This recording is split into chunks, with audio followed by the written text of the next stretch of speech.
Welcome to Adhikari Core. For the 72nd BPSC, we bring you the complete test series featuring top institutes with full explanation. Boost your preparation and succeed.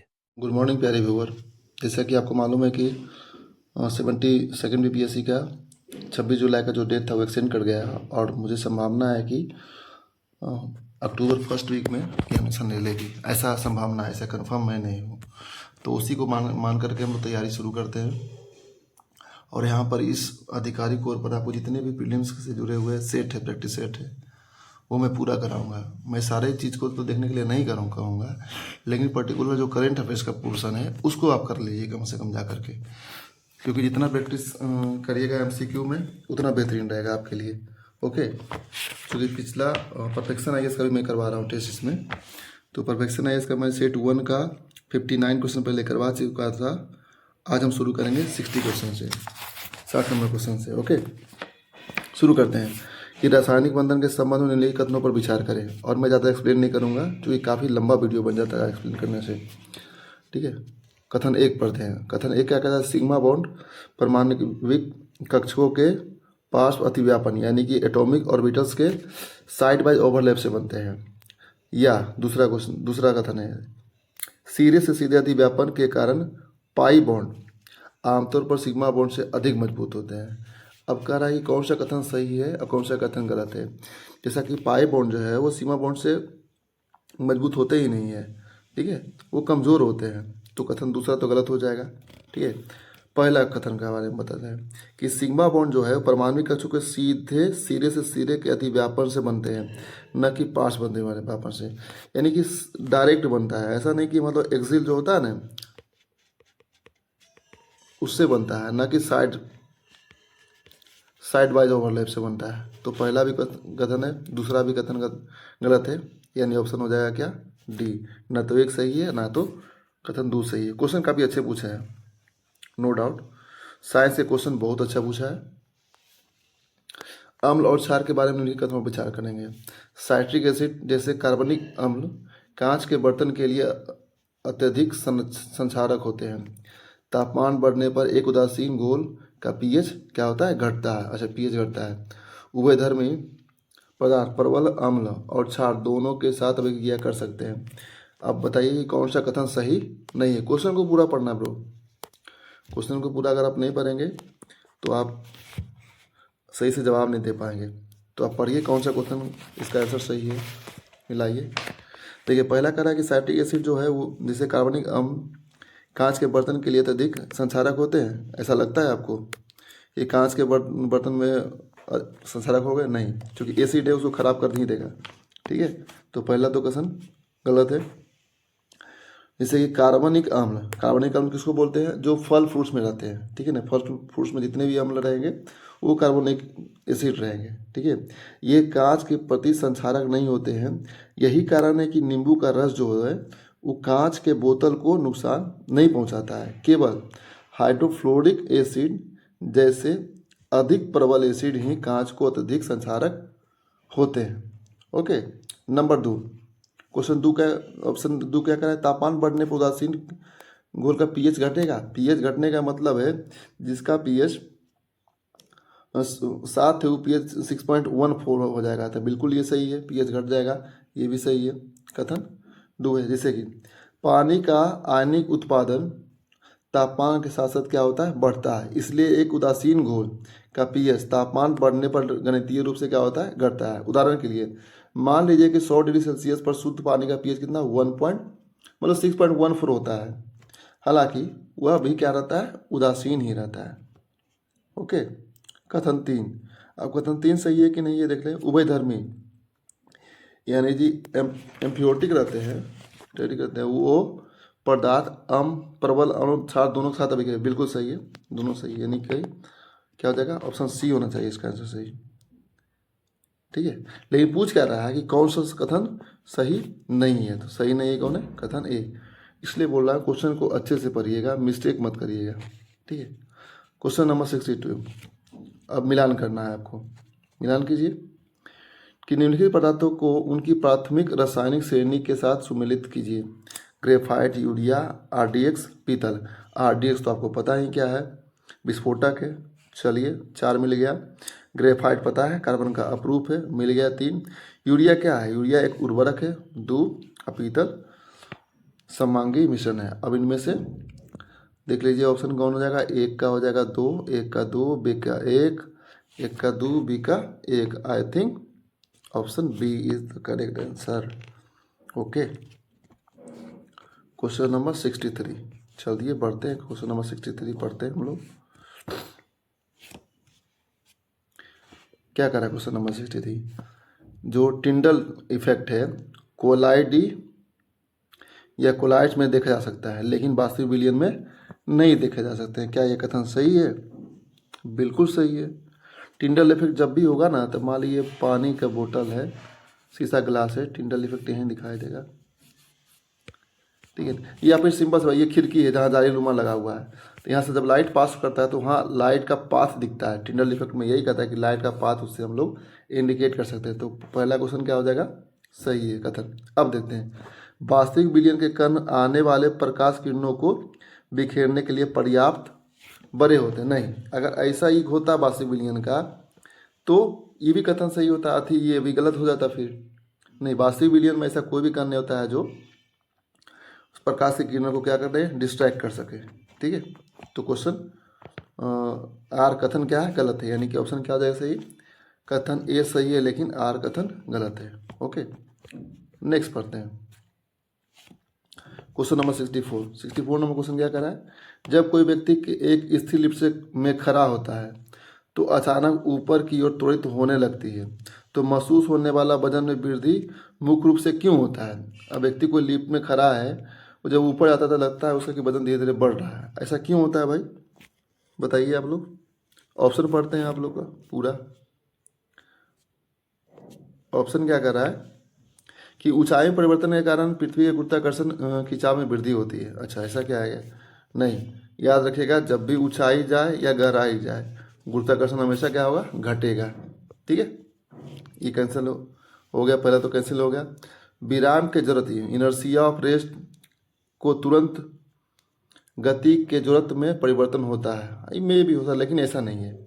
ऊपर की ओर जाते समय शरीर पर लगने वाला वायुमंडलीय दाब में कमी आता है। हाँ, ये तो कमी आता है, लेकिन इसका मतलब ये नहीं है कि हाँ उससे उसके वजन महसूस करेगा कि हाँ वजन मेरा वृद्धि हो रहा है। नहीं, लिफ्ट के फर्श का अभिलंब प्रतिक्रिया बल वास्तविक वजन से क्या होता है? अधिक होता है। बिल्कुल ये सही है। ऑप्शन डी क्या है? बिल्कुल ही सही है। जैसा कि आपको मालूम है कि आभासी बल जो अपेरेंट वेट होता है, मूल रूप से हुआ अभिलंब प्रतिक्रिया बल यानी कि जो नॉर्मल रिएक्शन फोर्स है वो सतही फर्श द्वारा व्यक्ति पर लगाया जाता है। इस वजह से जो वास्तविक बल वजन है वो काफ़ी उससे अधिक हम लोग को महसूस होता है, फील होता है। ठीक है, नेक्स्ट क्वेश्चन, क्वेश्चन नंबर 65। निम्नलिखित में से कौन सा विकल्प सबसे अच्छी तरह से स्पष्ट करता है कि नदी के पानी की तुलना में समुद्र के पानी में तैरना आसान क्यों होता है? अब बताइए भाई। इसका मैं कहता था डेंसिटी के कारण ही होता है। ओके, और अब डेंसिटी जहाँ दिख जाए वही ऑप्शन पढ़ते हैं। ऑप्शन नहीं कह रहा है ताजे पानी की तुलना में समुद्र के पानी का पृष्ठ तनाव क्या होता है? कम होता है। ओके, समुद्र के पानी का घनत्व डेंसिटी अधिक होता है। क्यों घनत्व अधिक होता है? क्योंकि उसमें लवण मिला रहता है, साल्टी रहता है नदी का, समुद्र का पानी। ठीक है, जो अधिक उत्प्लावन बल बायोसी फोर्स पढ़ना ही नहीं है। ऑप्शन दो दे मार्केटिंग आगे बढ़ जाना है। ठीक है, नेक्स्ट क्वेश्चन, एक पेंडुलम की सरल आवर्त गति में माध्य यानी माध्य स्थिति, देखिए एक पेंडुलम होता है, माध्य स्थिति इसको बोलते हैं, मीन पोजीशन इसको बोलते हैं। ठीक है, ये 3 पोजीशन होता है, मान लीजिए पिक है, ये मीन पोजीशन होता है। तो मीन पोजीशन में पर क्या होता है? स्थिति ऊर्जा अधिकतम होती है। क्या यहाँ स्थिति ऊर्जा अधिकतम नहीं? जब भी होगा तो इसको झुलाएंगे तो पोटेंशियल एनर्जी जो है जब यहाँ हाईएस्ट पोजीशन पर जाएगा तो वहाँ पर क्या होगा? अधिकतम होगा, गतिज ऊर्जा न्यूनतम होगी। पहला ऑप्शन तो गलत है। ठीक है, नेक्स्ट, त्वरण अधिकतम होता है जबकि गोलक का वेग शून्य। ऐसा होता है भाई, बीच में जाएगा तो और तेज हो जाएगा। ऑप्शन सी सही है। गतिज ऊर्जा अधिकतम होती है और स्थिति ऊर्जा न्यूनतम है। मीन पोजीशन समझ रहे हैं ना आप? ये पोर्शन है यहाँ पर, ये इसका मीन पोजीशन है। ये इसका, ठीक है, ये इसका मीन पोजीशन कराता है बीच में। अब ऐसे ऐसे घूमेगा, ऐसे ऐसे ऐसे, तो ये बीच वाला, तो यहाँ पर गति जो है सबसे अधिक रहेगी। नेक्स्ट, निम्नलिखित में से कौन सा अंतर्राष्ट्रीय मानक एसआई सिस्टम में एक मूल मात्रक है? मूल मात्रक कितने होते हैं पता है? यहाँ 7 होते हैं। तो जूल जो है उसका मूल मात्रक है, या कैंडेला है, या फिर न्यूटन है, या फिर पास्कल है? कौन सा है अब बताइए तो? कैंडेला है। ओके, कैंडेला किसका मात्रक है? थोड़ा यह भी बता दीजिए आप। लुमिनियस इंटेंसिटी बोलते हैं उसको, ठीक है, जिसको बोलते हैं ज्योति तीव्रता। ओके, हालांकि न्यूटन भी रहेगा। तो क्या क्या लग रहा है, ये आपको मूल मात्रक? नहीं, मूल मात्रक होता है उसको बोलते हैं जो बेसिक हो, जो व्युत्पन्न मात्रक जो रहता है उसका आधार बनाए वो, ठीक है। अब कितने हैं? 7 है भाई। अब उतना एक्सप्लेन नहीं करेंगे, आगे बढ़ेंगे हम लोग। घनत्व के आधार पर दूध की शुद्धता मापने के लिए मुख्य रूप से किस उपकरण का उपयोग? बैरोमीटर गलत है, बैरोमीटर का तो उपयोग किया नहीं जाता है। हाइग्रोमीटर, अरे लैक्टोमीटर भाई, लैक्टोमीटर का इस्तेमाल किया जाता है दूध की शुद्धता मापने के लिए, ठीक है। 69 का आंसर हो जाएगा क्या? 68, सॉरी 68 का सी। अब गुरुत्वाकर्षण के कारण निम्नलिखित संबंध, अभी गुरुत्वाकर्षण के बारे में बताए थे। चलिए क्वेश्चन आ ही गया। क्वेश्चन क्या कर रहा है? कह रहा है गुरुत्वाकर्षण के संबंध में निम्नलिखित कथनों पर विचार करिए। क्या कर रहा है? जी का मान भूमध्य रेखा पर अधिकतम होता है और ध्रुवों पर न्यूनतम होता है। पृथ्वी की सतह से पलायन वेग वस्तु के द्रव्यमान पर निर्भर करता है। क्या दोनों में से कौन सा कथन सही है? तो पहला कथन तो गलत है। इक्वेटर पर सबसे न्यूनतम होता है, ध्रुव पर सबसे अधिकतम होता है। ओके, पहला गलत है। पृथ्वी सतह से पलायन वेग वस्तु के द्रव्यमान पर निर्भर करता है। क्या आपको ऐसा लगता है? नहीं, वस्तु के द्रव्यमान से उसको कोई मतलब नहीं है, एस्केप वेलोसिटी है, ठीक है। तो दो भी गलत है। अब ऑप्शन क्या हो जाएगा इनमें से? ना तो एक सही है ना तो 2 सही है। क्वेश्चन नंबर 70, ऊष्मा स्थानांतरण जो हीट ट्रांसफर होता है के संबंध पूछ रहा है। के संबंध में निम्नलिखित कथनों पर विचार करिए। ऑप्शन, चलिए कथन पढ़ते। चालन, कंडक्शन, कंडक्शन के लिए भौतिक माध्यम की आवश्यकता होती है और यह मुख्य रूप से ठोस पदार्थों में होता है। कंडक्शन के लिए क्या होती है? भौतिक माध्यम की आवश्यकता होती है। चलिए, विकिरण निर्वात में भी हो सकता है, प्रकाश की गति चलता है। दूसरा एकदम बिल्कुल सही है, ठीक है ना। वायु जैसे सरल पदार्थों में ऊष्मा हस्तांतरण का प्राथमिक तरीका संवहन है, बिल्कुल सही है। ये भी कथन आपका 70 नंबर कथन भी क्या है का 3 भी कथन सही है। संवहन मेथड में जनरली ना, ठीक है ना, लिक्विड और गैस आ जाता है, और जब ठोस रहेगा तो वहाँ पर क्या होता है? कंडक्शन मेथड का इस्तेमाल करता है हीट को ट्रांसफ़र करने में। चूँकि इसके जो अणु होते हैं काफ़ी सटे रहते हैं ठोस के अणु। अब इसमें इसको गर्म करेंगे तो ये भी अणु, इसका मॉलिक्यूल्स गर्म होगा, फिर ये मॉलिक्यूल गर्म होगा, एक दूसरे को आगे बढ़ाते हुए गर्म होता है। जबकि आप देखते होंगे स्ट्रक्चर, अगर हम गैस का बताएं और द्रव का, तो दोनों का मॉलिक्यूल्स में थोड़ा सा डिफरेंस होता है, थोड़ा सा दूरी रहता है, उसको बोलते हैं अंतराण्विक स्थान, ठीक है। इस वजह से यहाँ संवहन क्या होगा? संवहन के माध्यम से हीट ट्रांसफर होगा, और गैस के मॉलिक्यूल्स तो और दूर होते हैं। तो इन दोनों के लिए क्या होता है? जनरली जो हीट ट्रांसफर का मेथड है वो है आपका क्या चीज़? कन्वेक्शन मेथड है। ओके, क्वेश्चन नंबर, यानी इसका आंसर क्या हो जाएगा? डी सही हो जाएगा। क्वेश्चन काफ़ी अच्छा पूछा है, मतलब बहुत बेहतरीन क्वेश्चन पूछा है, ठीक है। प्रोफेक्शन एस एकेडमी के द्वारा जो भी है। अब फिर आ गया एसआई मात्रा का मिलान करें। अभी ज्योति तीव्रता के बारे में फंडामेंटल यूनिट है ये, तो इसका कैंडेला हो जाएगा, ठीक है। और शक्ति का क्या हो जाएगा? वॉट हो जाएगा। दबाव का पास्कल हो जाएगा, और चुंबकीय फ्लक्स घनत्व का टेस्ला हो जाएगा। ऑप्शन देख लीजिए, इसका क्या हो जाएगा आंसर? एक का हो जाएगा आपका 2, बी का हो जाएगा 1, बी का 1, यानी कि हो जाएगा ऑप्शन बी सही। 71 का बी आपका करेक्ट है। नेक्स्ट क्वेश्चन, कथन कारक है। कथन पढ़ते हैं। पानी से अधिक सघन होने के बावजूद भी एक सुई शांत जल में की सतह पर तैर सकती है। ठीक है, कह रहा है पृष्ठ तनाव के कारण पानी के सतह पर एक खिंची हुई लचीली झील जो इलास्टिक मेम्ब्रेन की तरह काम करती है। इस वजह से क्या होता है ये, अब बताइए कौन सा सही है? कथन एक सही है क्या, कथन दो सही है क्या, या दोनों व्याख्या कर रही है क्या? हाँ बिल्कुल, देखिए क्या रहा है, पानी का डेंसिटी कम होता है जबकि सुई का डेंसिटी ज़्यादा होता है।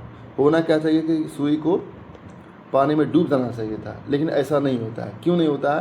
क्योंकि सरफेस टेंशन के कारण पानी की सतह एक खींची हुई लचीली झिल्ली की तरह काम करती है। ठीक है, मतलब उसके पार्टिकल्स क्या होते हैं, चिपके रहते हैं, तो ये लगता है खींच रहा है एक दूसरे को, इसलिए उस पर क्या होता है, वो सुई तैरते रहता है। ओके, यानी कथन एक कथन दो दोनों सही है, इसका व्याख्या भी कर रहा है। ठीक है, यही कारण है कि पूरी तरह से पृष्ठ तनाव के कारण होती है। ठीक है, सतह पर पानी के अणुओं के बीच जो कोहेसिव फोर्स रहता है, जो संसंजक बल रहता है, एक त्वचा या खींची हुई इलास्टिक मेम्ब्रेन की तरह कार्य करती है। जब तक सुई का वजन जो है इस सतह के परत को नहीं तोड़ता है, ठीक है, जो ये सतह है इसके परत को नहीं तोड़ता है, तब तक पृष्ठ तनाव ऊपर की ओर लगने वाले बल सुई को संभाले रखेगा। ओके, जो पूरी तरह से कथन का व्याख्या कर रहा है। क्वेश्चन नंबर अब पढ़ते हैं हम लोग 73। एक भौतिकी प्रयोग के लिए वैज्ञानिक सिद्धांत पद्धति के निम्नलिखित कथनों या निम्नलिखित चरणों को सही से वैचारिक क्रम में व्यवस्थित करिए। चलिए, पहला है परिकल्पना। मान लीजिए कोई वैज्ञानिक या भौतिक प्रयोग होगा तो उसमें क्या करते हैं हम लोग? पहले परिकल्पना करते हैं, या ऑब्जर्वेशन करते हैं, या फिर सैद्धांतिक भविष्यवाणी करते हैं, या नियंत्रित प्रयोग करते हैं। अब चारों क्रॉनिकल रूप है एक किसी प्रयोग का। तो अब मुझे बताइए, सबसे पहले हम लोग क्या करेंगे? पहले कोई भी चीज़ होगा तो क्या उसको ऑब्जर्व करेंगे ना, है ना, कि मान लीजिए जो घटना घट रही है एक्स जगह पर, वहाँ पर कौन सा घटना घटने वाली है, पहले इसका क्या करेंगे हम लोग? ऑब्जर्व करेंगे, ऑब्जर्वेशन करेंगे कि कहाँ पर हो रहा है भाई, फिर उसकी परिकल्पना करेंगे कि घटना क्यों हो रही है ना। मान लीजिए जो एक्स के पास है, एक्स कोई घटना स्थल है, ठीक है ना, तो वहाँ जाने के लिए पहले क्या करेंगे हम लोग? ऑब्जर्व करेंगे, और ऑब्जर्व करने के बाद सोचेंगे पर क्यों होगा, क्या कारण, तो परिकल्पना करेंगे, है ना। परिकल्पना करने के बाद क्या करना है? भविष्यवाणी करेंगे हम लोग कि यहाँ ऐसा हो सकता है, ऐसा हो सकता है। यानी 3 नंबर पर आ जाएगा क्या? सैद्धांतिक भविष्यवाणी। फिर चौथा क्या? अगर वो भविष्यवाणी को सिद्ध करने के लिए हम लोग क्या करेंगे? कंट्रोल एक्सपेरिमेंट करेंगे। यानी सॉरी नहीं, ऐसे कैसे हो सकता है? ये तो गलती हो जाएगा, फिर थ्योरी गलत हो जाएगा। पहले हो जाएगा आपका, पहले वही चीज़ ऑब्जर्वेशन करेंगे, दूसरा में हम बोले क्या करेंगे? परिकल्पना करेंगे, बिल्कुल सही है। अब परिकल्पना के बाद उसमें हम थ्योरी लगा ये करेंगे, नियंत्रित प्रयोग करेंगे। उसके बाद हम लोग सैद्धांतिक भविष्यवाणी देते हैं कि हाँ क्या होने वाला है। जो सिद्धांत निकल के आता है सबसे लास्ट वाला चरण में होता है ना, तभी तो वो प्रिंसिपल बन जाता है उस चीज़ का। तो यानी कि हो जाएगा क्या ऑप्शन हो जाएगा? पहला हो जाएगा 2 1 4 3, 2 1 4 3, ऑप्शन बी बिल्कुल सही है। चलिए 74 नंबर क्वेश्चन क्या करा? दीर्घकालिक मातृ विकासवादी बंध का पता लगाने के लिए परमाणु डीएनए की तुलना में जो माइक्रोकोन्ड्रियल डीएनए को प्राथमिकता क्यों दी जाती है? इसका सबसे अच्छा वर्णन कौन सा विकल्प करता है? चलिए पढ़िए क्वेश्चन कि एक अर्धसूत्री विभाजन की प्रक्रिया के दौरान पुनर्योजन का उच्च दर से गुजरता है। भाई इतना क्वेश्चन टफ पूछेगा तो भाई मुश्किलें है, लेकिन इसको सरल बना सकते हैं हम लोग। सिंपल सी बात कर रहे हैं कि किसी का मान ली जाए, उसको डिफाइन करना है कि हाँ किसी व्यक्ति का पता लगाने के लिए, तो हम लोग उसको मटर्नल एवोल्यूशन होता है उसको क्यों चूज करते हैं हम लोग? तो इसमें गुणसूत्र डीएनए की तुलना में काफ़ी अधिक उत्परिवर्तित म्यूटेशन दर होती है, या बिना किसी अनुवांशिक मिश्रण के केवल माता से विरासत में मिलता है, या डी इसमें सभी कोशिका प्रोटीनों के संश्लेषण के लिए प्राथमिक अनुवांशिक कोड होता है? चारों ऑप्शन काफ़ी टफ है और मैं तो चाहूँगा सिंपल सी बात है कि हाँ माँ के डीएनए से मैच करता है, तो यह बिना किसी अनुवांशिक मिश्रण के केवल माता से विरासत में इसको मिलता है, इस वजह से है। जैसे कि जो न्यूक्लियर डीएनए होता है वह माता पिता दोनों में समान रूप से विरासत में मिलता है और प्रजनन के दौरान इसमें व्यापक अनुवांशिक मिश्रण यानी जो जेनेटिक मिक्सिंग होता है, जिससे समय के साथ एक अकेली प्राचीन वंश रेखा का पता लगाना कठिन हो जाता है। अब वंशानुक्रम का विश्लेषण करने के लिए जो माइटोकॉन्ड्रियल डीएनए को प्राथमिकता दी जाती है। इसका कारण मुख्यतः यह है कि इसमें पुनर्संयोजन नहीं होता है और यह केवल माता में विरासत से मिलता है। ठीक है, यह हजारों वर्षों के दौरान माता से पुत्री तक एक अटूट और सीधी अनुवांशिक रेखा बनाता है। 74 नंबर, कोशिकीय श्वसन के संदर्भ में मानव पेशी कोशिकाओं में ऑक्सी से एनॉक्सी मोड में संक्रमण का मुख्य कारण क्या होता है? ऑप्शन पढ़ते हैं। ऑप्शन ए, ग्लूकोज के आंशिक विखंडन के कारण लैक्टिक एसिड का संचयन, ग्लूकोज का कार्बन डाइऑक्साइड और जलवाष्प में पूर्ण ऑक्सीकरण, माइटोकॉन्ड्रिया के भीतर पायरूवेट का सीधे क्रेब्स चक्र में प्रवेश, या प्रति ग्लूकोज अणु एटीपी के शुद्ध उत्पादन में महत्वपूर्ण वृद्धि। क्वेश्चन को एक बार फिर से पढ़ते हैं। क्वेश्चन कह रहा है कोशिकीय श्वसन के संदर्भ में मानव पेशी कोशिकाओं में एरोबिक से एनारोबिक मोड में संक्रमण का मुख्य कारण क्या हो सकता है? तो सिंपल सी बात है, इसका तो एरोबिक से एनारोबिक में ट्रांसफॉर्मेशन के बारे में पूछ रहा है। इसका मुख्यतः ग्लूकोज के आंशिक विखंडन के कारण जो लैक्टिक एसिड का संचयन होता है, यही होता है एनारोबिक मोड में संक्रमण का मुख्य कारण। ठीक है, जैसे क्या करते हैं हम लोग, काफ़ी ज़्यादा व्यायाम करते हैं तो मांसपेशियों में क्या होता है, थकान महसूस करता है, काफ़ी दर्द होता है थोड़ा बहुत। ये किसका एग्जाम्पल है? यह आपको एग्जाम्पल है एनॉक्सी कोशिकीय श्वसन का एग्जाम्पल का है। ठीक है, मनुष्यों में एनॉक्सी श्वसन में ग्लूकोज पूरी तरह से ऑक्सीडाइज नहीं होता है, इसके बजाय यह आंशिक विखंडन से होकर गुजरता है, जिसके परिणाम स्वरूप लैक्टिक एसिड की भारी मात्रा उत्पादन होती है और संचय होता है, जो मांसपेशियों में ऐंठन का कारण बनता है। ठीक है, क्वेश्चन नंबर 76, आगे बढ़ते हैं हम लोग। पादप जगत में कौन सा कार्यात्मक गुण ब्रायोफाइटा को टेरिडोफाइटा से अलग करता है? मतलब सिंपल सी बात बोला है कि ब्रायोफाइटा और टेरिडोफाइटा में क्या अंतर है? ऑप्शन पढ़ते हैं। ऑप्शन ए कह रहा है कि जल संवर्धन के लिए विशिष्ट संवहनी ऊतक की उपस्थिति, यानी किसमें, ब्रायोफाइटा में या टेरिडोफाइट में। बी, ऑप्शन बी, बीज निर्माण के माध्यम से लैंगिक रूप से प्रजनन की क्षमता। ऑप्शन सी, निषेचन की प्रक्रिया के लिए जल माध्यम की आवश्यकता। ऑप्शन डी, पादप संरचना में वास्तविक जड़ों, तनों और पत्तियों का अभाव। ऑप्शन ई, प्रयास नहीं किया गया है। तो कौन सा ऑप्शन सही होगा जो ब्रायोफाइटा टेरिडोफाइटा को अलग करता है? तो देखिए, ब्रायोफाइटा और टेरिडोफाइटा दोनों बीज रहित पौधे होते हैं। ठीक है, जिन्हें निषेचन के लिए जल का माध्यम होता है। यदि दोनों में बीज नहीं होता है और दोनों को निषेचित करने के लिए जल की उपस्थिति आवश्यक है। ठीक है, तो इसमें कौन सा हो जाएगा? ऑप्शन नंबर डी, कि पादप संरचना में वास्तविक जड़ों, तनों और पत्तियों का अभाव होता है। ओके, देखिए, प्राथमिक विकासवादी गुण जो उन्हें अलग करता है वह यह है कि ब्रायोफाइटा जो होता है वह संवही ऊतक रहित होते हैं और उन्हें वास्तविक जड़, तने और पत्तियों का अभाव होता है। उनका शरीर यानी ब्रायोफाइटा का शरीर जो होता है वो थैलस होता है, जबकि टेरिडोफाइटा पहले थलीय पौधे थे, उन्हें विशिष्ट संवहनी ऊतक यानी जाइलम फ्लोएम होते हैं। यानी टेरिडोफाइट में जाइलम फ्लोएम सब कुछ उपस्थित रहता है, जबकि ब्रायोफाइटा में ऐसा नहीं होता है। क्वेश्चन नंबर 77 क्या करा है? भारत में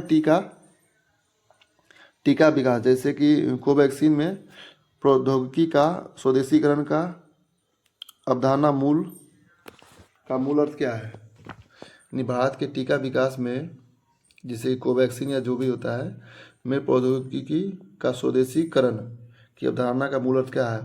विषाणु के प्रकार से, ऑप्शन ए पढ़ते हैं, विषाणु के प्रकार से लेकर नैदानिक परीक्षणों तक की पूरी श्रृंखला विकसित करना। ऑप्शन बी है अंतिम स्थानीय संयोजन के लिए सक्रिय दवा की सामग्री आयात करना। ऑप्शन सी पढ़ते हैं, आखिर क्या कारण है घरेलू वितरण के लिए वैश्विक कंपनियों से पेटेंट अधिकार खरीदना, दवा के निर्माण के लिए विशेष रूप से पारंपरिक हर्बल ज्ञान पर निर्भर रहना, या ऑप्शन ई प्रयास नहीं किया गया। आपको बताना है कि क्वेश्चन जो है भारत के टीका विकास में प्रौद्योगिकी का स्वदेशीकरण की अवधारणा का मूल अर्थ क्या है? तो इसका मूल अर्थ यही हो सकता है कि विषाणु के प्रकार जो भी वायरल स्ट्रेन है उससे लेकर के क्लिनिकल ट्रायल तक की पूरी श्रृंखला का विकास करना है। ओके, ऑप्शन क्या हो जाएगा इसका? ऑप्शन सही है ए, आंसर ए सही हो जाएगा। ओके,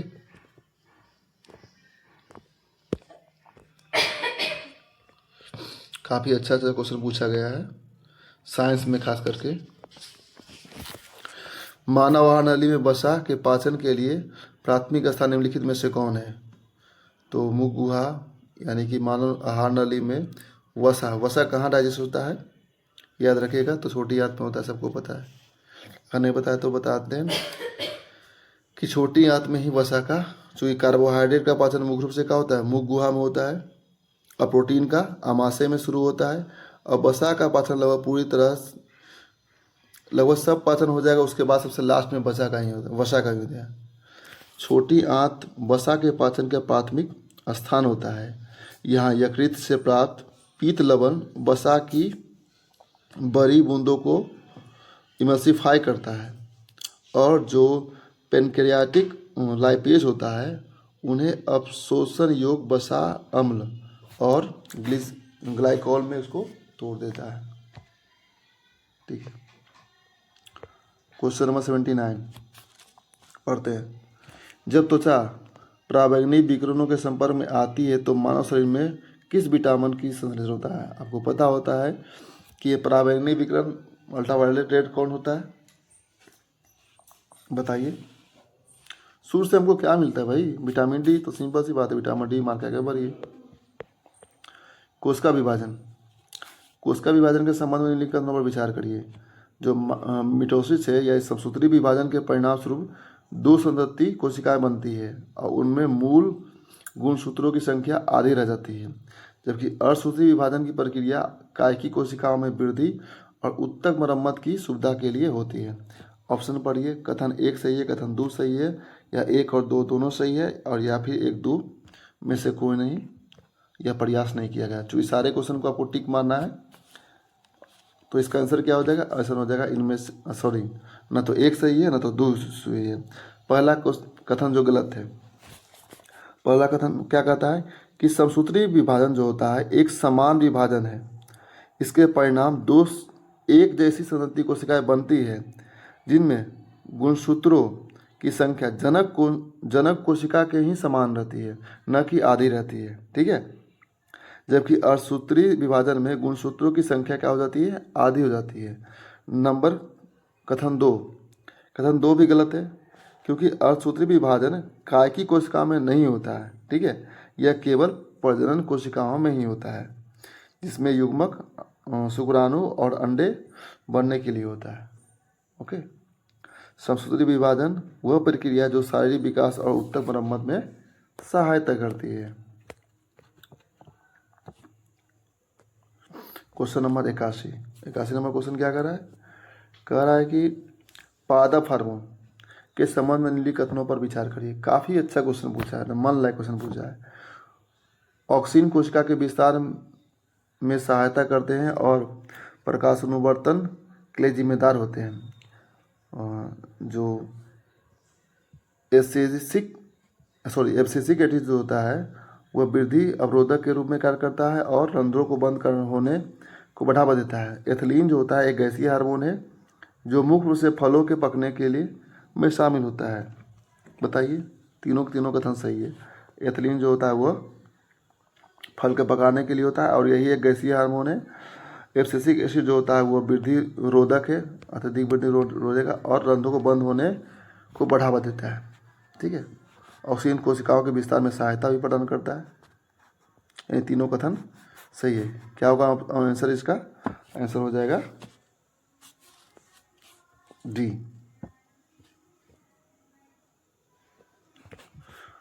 नेक्स्ट क्वेश्चन पढ़ते हैं, क्वेश्चन नंबर 82। प्रोफेसर आयर्स के द्वारा बहुत अच्छा क्वेश्चन पूछा गया है। जितना भी क्वेश्चन पूछा गया मुझे लग रहा है कि हाँ, क्वेश्चन पूछने का तरीका जो है नए पैटर्न पर लागू है और इसको कर लेने के बाद आपको कोई दिक्कत नहीं होने वाला है। अगर सारे क्वेश्चन भी, सारे प्रैक्टिस सेट भी कर लेते हैं अच्छा तो उसको एक्सप्लेनेशन भी पढ़ लेते हैं। मानव रक्त, ह्यूमन ब्लड के संबंध में निम्नलिखित पर विचार करिए। हीमोग्लोबिन के लिए जगह बढ़ाने के लिए लाल रक्त कोशिकाएं परिपक्व होने पर केंद्रक विहीन यानी लैक ऑफ न्यूक्लियस हो जाती है, जबकि WBC मुख्य रूप से श्वसन गैसों के परिवहन में शामिल होती है।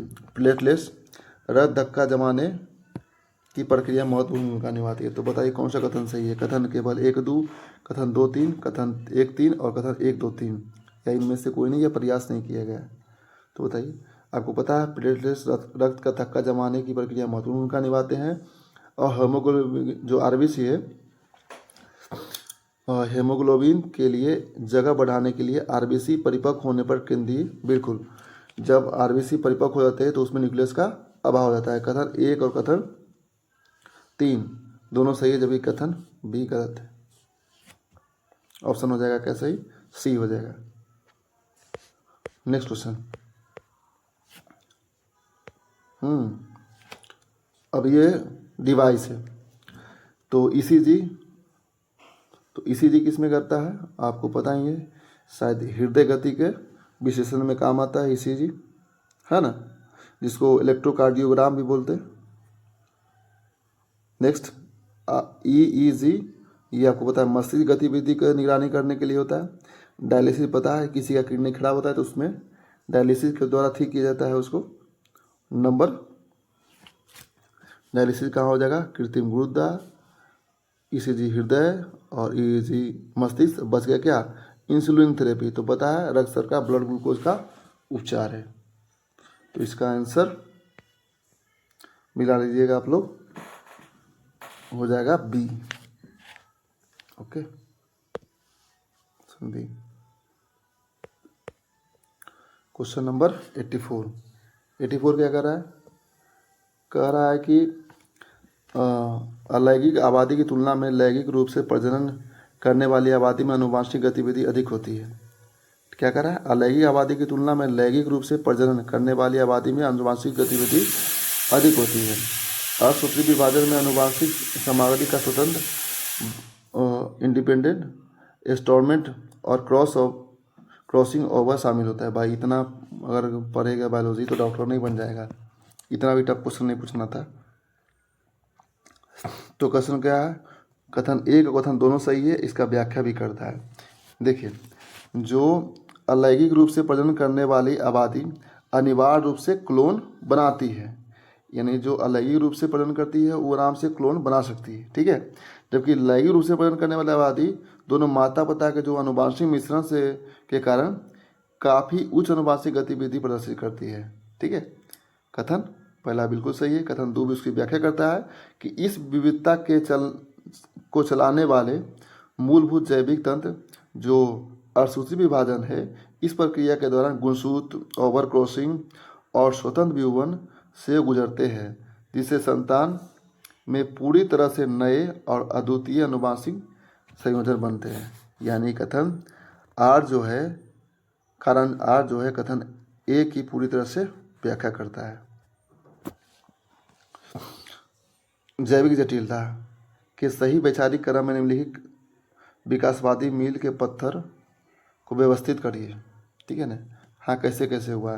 प्रोकैरियोटिक कोशिकाओं का प्रकट होना, बहुकोशिकीयता का विकास, कार्बनिक अणुओं का निर्माण और प्रकाशजन्य जीवों की उत्पत्ति। अब मान लीजिए कि कैसे कैसे पृथ्वी पर जीव बने, इसके बारे में बताना है कि उसका क्रम क्या हो सकता है।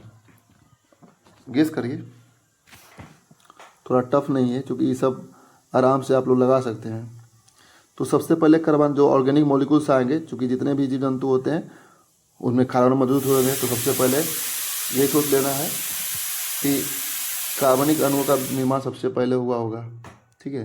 दूसरा, प्रोकैरियोटिक सेल बना होगा, उसके बाद में बहुकोशिकीयता का विकास होगा, है कि नहीं?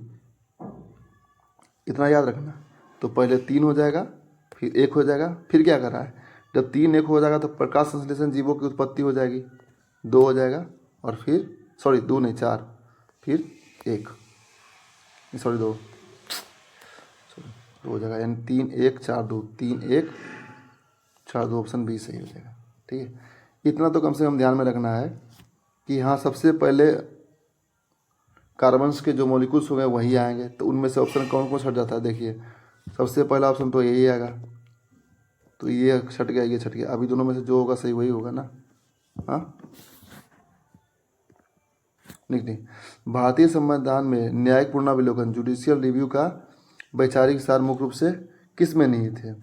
अब जुडिशियल रिव्यू के बारे में बता रहा है कि इसका जो वैचारिक सार है किस में निहित है। तो ऑप्शन पढ़ते हैं कि न्यायपालिका द्वारा व्याख्या की गई विधि द्वारा स्थापित प्रक्रिया के सिद्धांत से। ठीक है। जो जुडिशियल रिव्यू है वो किस पर टिका हुआ है, उसको देखना हो कौन सा मैच खाता है।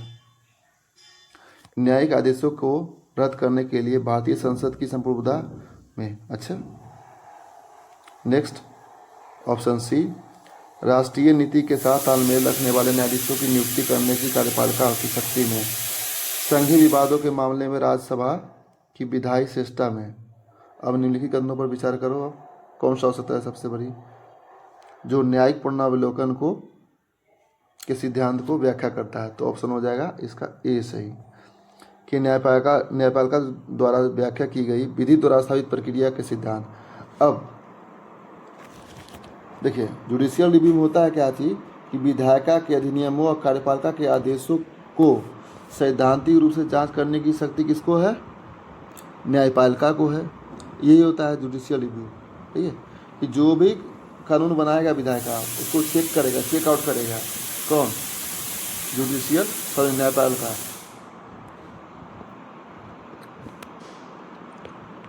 अब निम्नलिखित में से कौन सा भारतीय संघीय प्रणाली की प्रकृति के सबसे अच्छा वर्णन करता है? ऑप्शन पढ़ते हैं। एक कठोर संघ है जहां राज्य को संघ से अलग होने का पूर्ण अधिकार नहीं। भारत का संविधान तो ऐसा बनाया गया ही नहीं कि राज्य उससे अलग हो सकते भारत से। एक ऐसा प्रणाली जहां संघ और राज्य अलग अलग संविधान का नहीं, ये भी नहीं है। एक मजबूत केंद्रीय झुकाव वाला अविनाशी संघ जो विनाशी राज्यों से बना हुआ। बिल्कुल, विनाशी राज्यों का कहने का मतलब यही हुआ कि राज्य अगर एक बड़ा है तो टूट सकता है कि नहीं, अलग हो सकता है, लेकिन भारत से अलग नहीं होगा। राज्य का निर्माण हो सकता है 2 राज्य से या फिर, लेकिन भारत से अलग नहीं होगा। इसी को कहते हैं, भारत को बोला गया है विनाशी राज्यों का अविनाशी संघ। ऑप्शन सी सही हो जाएगा। 88 नंबर क्वेश्चन, सर्वोच्च न्यायालय द्वारा विकसित मूल संरचना का सिद्धांत मुख्य रूप से किसमें निहित है? तो मूल संरचना का सिद्धांत किसमें निहित है? तो संसद के अवकाश के दौरान अध्यादेश जारी करने की राष्ट्रपति की शक्ति। अच्छा, स्वतंत्र और निष्पक्ष चुनाव कराने के लिए चुनाव आयोग का अधिकार। बिल्कुल, ये संरचना में है, 88 में भी है, लेकिन इसका तो ये तो संवैधानिक अधिकार भी है, 324 में दिया गया ना। चलो, ये भी नहीं हो जाएगा। इसके अनुसार से अनुच्छेद 226 के तहत रीट जारी करने के लिए उच्च न्यायालयों के अधिकार क्षेत्र को। नंबर डी, संविधान के मुख्य विशेषताओं में संशोधन करने की संसद की संवैधानिक शक्ति को। अब बढ़ रहा है किस में? मूल संरचना का सिद्धांत किससे?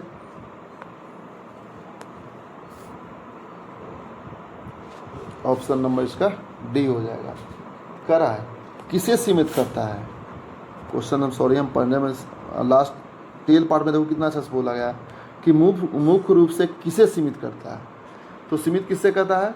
संविधान के कुछ मुख्य विशेषताओं में संशोधन करने की संसद की संवैधानिक शक्ति जो है उसको वो रोकता है कि संसद जो है लिमिट रूप में ही संशोधन कर सकती है, अत्यधिक नहीं, जिससे कि संविधान की मूल संरचना में कोई फेरबदलाव नहीं होगा।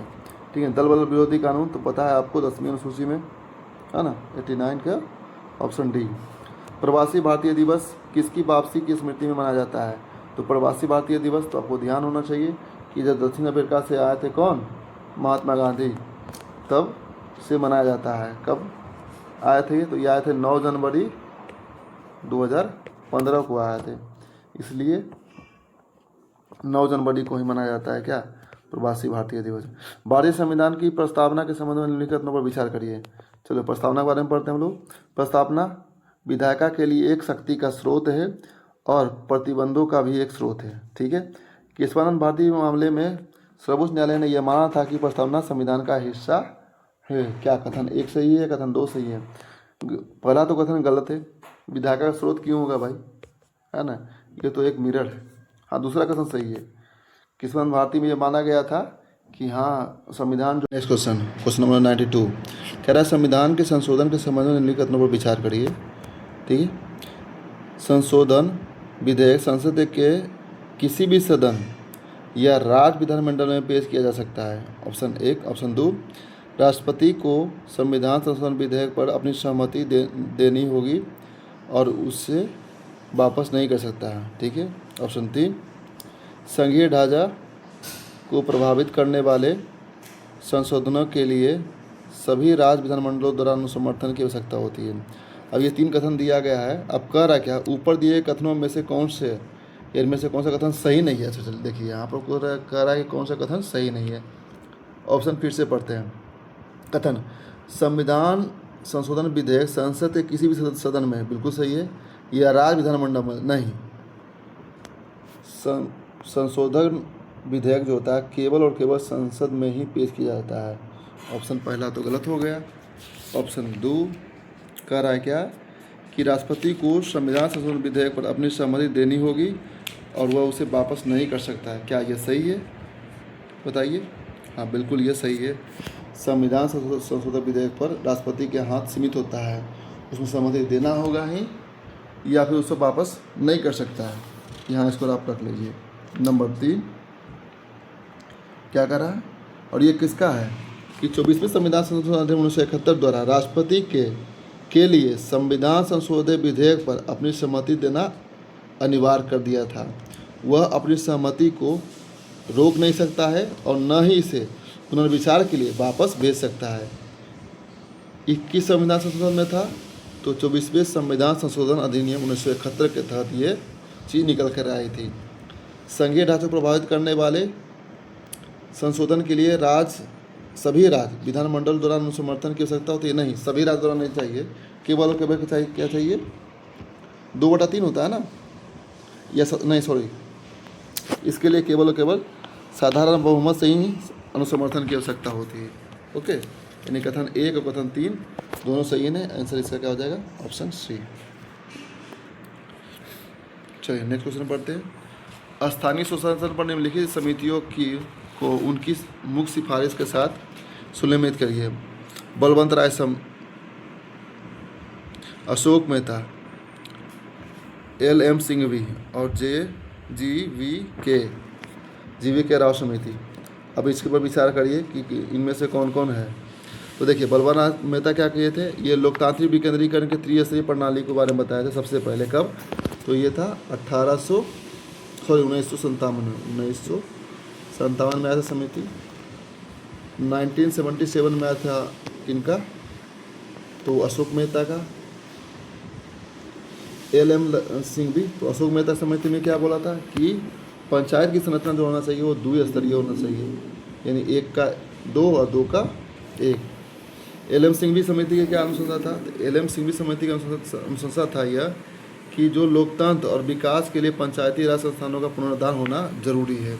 ठीक है, तो 3 का 3 और डी का फिर 4 हो जाएगा। तो ऑप्शन इसका आंसर क्या हो जाएगा इसके अनुसार से, 1 का 2 और बी का 1 और 3 का 3 और 4 का 4, यानी कि ऑप्शन डी सही है।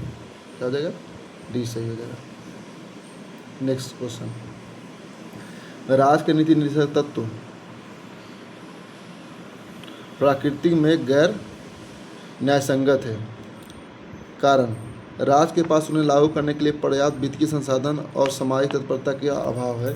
इस वजह से ऐसा है, तो बिल्कुल सही है, दोनों कथन सही है। भारतीय संविधान के विकास के निम्नलिखित घटनाओं को उसके कालानुक्रमिक क्रम में व्यवस्थित कीजिए। चलिए, संविधान के विकास के बारे में बता रहा है। तो संविधान सभा द्वारा उद्देश्य प्रस्ताव यानी ऑब्जेक्टिव रिजोल्यूशन को पारित करना, भारतीय संविधान के पहले प्रारूप का प्रकाशन करना, पहले ड्राफ्ट लाया गया या फिर पहले उद्देश्य प्रस्ताव लाया गया या ड्राफ्टिंग कमेटी का गठन किया गया या संविधान सभा द्वारा अंगीकरण का और अधिनियमन किया गया, इंटेचमेंट किया। तो बताइए कौन सा कदम है। तो पहले क्या किया गया था, पहले 13 दिसंबर 1946 में, डेट याद रखिएगा, 13 दिसंबर 1946 को जवाहरलाल नेहरू द्वारा उद्देश्य प्रस्ताव संविधान में सभा में पारित किया गया था, ठीक है ना। उसके बाद उस पर गहन समीक्षा के लिए एक प्रारूप समिति का गठन किया गया था, किसकी अध्यक्षता में, भीमराव अम्बेडकर की अध्यक्षता में। तो पहला 1 हो जाएगा, दूसरे बाद 3 हो जाएगा, फिर अब नेक्स्ट क्या हो जाएगा, संविधान सभा के प्रारूप समिति के द्वारा प्रकाशन करना, बिल्कुल सही हो जाएगा। 1, 3, 2 और 4, 1, 3, 2, 4 क्या है, कहाँ है, इसमें नहीं है। उसका आंसर क्या हो जाएगा सही, 95 का 1, 3, 2, 4, 1, 3, 2, 4, ऑप्शन सी सही है, ठीक है, ऑप्शन सी। अगला प्रश्न पढ़ते हैं हम लोग। क्वेश्चन क्या करा है, भारतीय बोले बिहार आर्थिक सर्वेक्षण 2025-26 के संदर्भ में तृतीय क्षेत्र में लगातार दहाई अंकों की वृद्धि मुख्य रूप से किसके द्वारा संचालित हुए है। ये तो बहुत अच्छी बात है। तो ये मुख्य रूप से जो टर्सरी सेक्टर में है, जो ग्रोथ हुआ है 2025-26 में, उसका मुख्य कारण क्या था, बताइए क्या हो जाएगा इसका आंसर सही। पहले ऑप्शन पढ़ते हैं, बड़े पैमाने पर भारी औद्योगिक निर्माण की विकास, नहीं ये तो फर्स्ट है। दूसरा है शहरी केंद्रों में व्यापार, मरम्मत सेवा और अंचल संपत्तियों का विस्तार, ठीक है, ये हो सकता है क्योंकि ये टर्सरी सेक्टर का पार्ट है। कार्यबल की सूचना प्रौद्योगिकी सेवाओं का वापस निर्वाह कृषि की ओर पलायन, नहीं ये नहीं हो सकता है। जब पलायन हो जाएगा तो फिर कैसे हो जाएगा, यानी ऑप्शन बी हो जाएगा इसका 96 का सही। 97 2026-27 के बजट के अनुसार बिहार के लिए राजकोषीय सुदृढ़ीकरण के मार्ग का सबसे अच्छा वर्णन कौन करता है। विकल्प पढ़ते हैं हम लोग। ऑप्शन ए कह रहा है अल्पकालिक उपयोग, पहले क्वेश्चन को पढ़िए था सर।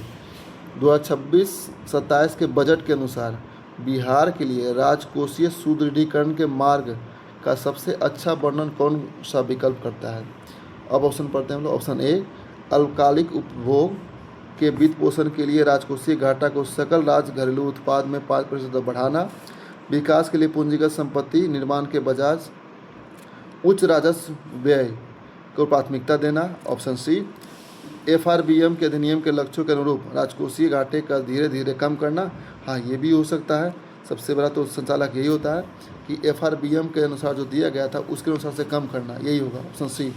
देखिए राज्य के बजट की प्रगति के अनुसार बिहार के रोड मैप में जो राजकोषीय घाटा को धीरे धीरे कम करना शामिल है, ताकि इसे बिहार राजकोषीय उत्तरदायित्व और बजट प्रबंधन FRBM अधिनियम द्वारा अनिवार्य विवेकपूर्ण सीमा, जो कि आमतौर पर 3% दिया गया है, उसके भीतर रखना है।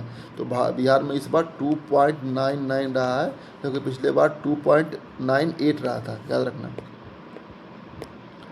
नेक्स्ट, किसी बड़े आर्थिक संकट के बाद अर्थव्यवस्था में देखी जाने वाली जो आकार की बात जो के शेप होता है, ठीक है ना, उसकी क्या विशेषता है। तो के शेप की विशेषता यही है, ठीक है, कि देखिए कि अलग अलग दिशाओं में वाली बहाली जहाँ विभिन्न क्षेत्रों पर भिन्न भिन्न दरों पर विकसित होती है, उसी को बोलते हैं के शेप। जैसे V शेप होता है, U शेप होता है, के शेप होता है। तो के शेप का मतलब होता है कि अलग अलग दिशाओं वाली बहाली जहाँ विभिन्न क्षेत्रों वाली भिन्न दरों में विकसित होती है। कहने का मतलब होता है यह जो है चर्चा रहा है कब, कोविड के बाद चर्चा रहा है, के शेप या V शेप या U शेप। ओके, तो यह एक ऐसी आर्थिक परिस्थिति का वर्णन करता है जिसमें बहाली के रास्ते अलग अलग विषय यानी डाइवर्जेंट होते हैं। जो अक्सर के की भुजाओं के समान होती है। यह कुछ क्षेत्रों में जैसे प्रौद्योगिकी या बड़े निगमों में तेज़ी से उभरते हैं, जबकि अन्य क्षेत्रों में ये क्या करते हैं, गिरते हैं। मतलब कुछ क्षेत्र में इसका विकास हुआ, कुछ क्षेत्र में क्या हुआ, इसका डिक्लाइन हुआ। इससे कोविड के काल में क्या हुआ कि बहुत सारे क्षेत्र में क्या हुआ, विकास हुआ, और बहुत सारे क्षेत्र में डिक्लाइन हुआ। इस वजह से जो अर्थव्यवस्था का शेप जो दिखता है वो के शेप दिखता है। ठीक है, कि बिहार में 7/2 कार्यक्रम का प्राथमिक उद्देश्य क्या है? तो प्राथमिक उद्देश्य क्या हो सकता है भाई? तो सतत विकास को बढ़ा देना। बिल्कुल, पढ़ने की जरूरत नहीं है। 99 के सारे ऑप्शन का ऑप्शन नंबर क्वेश्चन नंबर 100 क्या कह रहा है? कह रहा है कि भारतीय रिजर्व बैंक द्वारा भारत की मुद्रास्फीति का लक्ष्यीकरण के लिए प्राथमिक आधार के रूप में किस सूचकांक का वर्णन करता है? तो वो सूचकांक कौन सा हो जाएगा? CPI हो जाएगा। ठीक है, CPI उपभोक्ता मूल्य सूचकांक। क्वेश्चन नंबर 101, बिहार बजट 2026-27 के संबंध में निम्नलिखितों पर विचार करिए। कह रहा क्या? राज्य के इतिहास में पहली बार बजट का आकार 2.8 लाख करोड़ का पार पहुंचा है। ठीक है, उच्च विकासात्मक खर्च के बावजूद बिहार एक राजस्व अधिशेष वाला राज्य बना हुआ था। हाँ बिल्कुल, ये तो सही है। ऑप्शन नंबर सी भी सही है और नंबर 1 भी सही है। ये ऑप्शन हो जाएगा सी। क्वेश्चन नंबर 102, राष्ट्रीय आय लेखांकन के संबंध में निम्नलिखितों पर विचार करिए। मुद्रास्फीति के प्रभावों को दूर करने के लिए वास्तविक सकल घरेलू उत्पाद की गणना अस्थिर कीमतों पर की जाती है। यानी राष्ट्रीय आय लेखांकन जो होता है, नेशनल इनकम अकाउंटिंग जो होता है, उसके बारे में बताना है आपको। कह रहा है क्या कि मुद्रास्फीति के प्रभावों को दूर करने के लिए जो रियल GDP है की गणना कांस्टेंट प्राइस पर की जाती है। ऑप्शन 2, उच्च मुद्रास्फीति की अवधि के दौरान नाममात्र GDP हमेशा वास्तविक GDP से कम होता है। GDP डिफ्लेक्टर किसी देश के नाममात्र GDP और वास्तविक GDP के अनुपात में मापा जाता है। तो नहीं, ये तो नहीं होता। निम्नलिखित कथन में से कौन सा कथन सही है, ये पढ़ना है आपको। तो कथन 1 और 2 इसमें क्या हो जाएगा? बिल्कुल ये नहीं हो जाएगा। नंबर 3 क्या हो जाएगा? ऑप्शन 1 ऑप्शन 3 सही है, यानी कि ऑप्शन सी। नेक्स्ट